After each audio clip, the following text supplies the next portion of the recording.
I'm sure you've all been there. You meet someone new, you say hi, then follow with your usual questions. Where are you from? What do you do? But then after a few seconds of back and forth, awkward silence. This has happened to me countless times.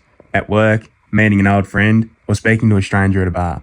Now, imagine if you could talk to anyone and never run out of things to say. The only problem is, we're all a little bit awkward or socially anxious in some way. Some just more than others.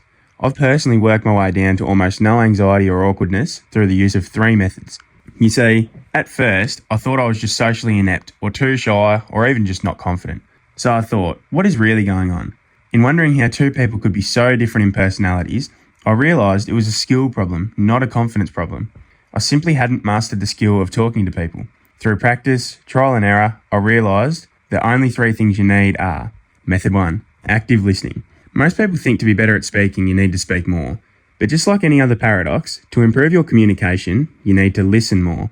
You see, it's easy for our minds to start thinking about what we're going to say instead of actually listening. You're then likely to say something irrelevant or off topic, leading to yet another awkward conversation.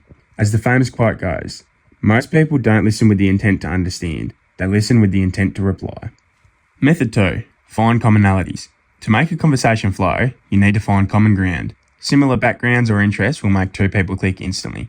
Sometimes the interests are regular things such as running, but sometimes they may be slightly more uncommon, like sharing a conspiracy theory. Method 3, probing questions. If someone says to you, I like running, instead of just saying that's cool, ask follow-up questions such as how long have you been running for? This will then likely lead to more follow-up questions such as are you in a running club?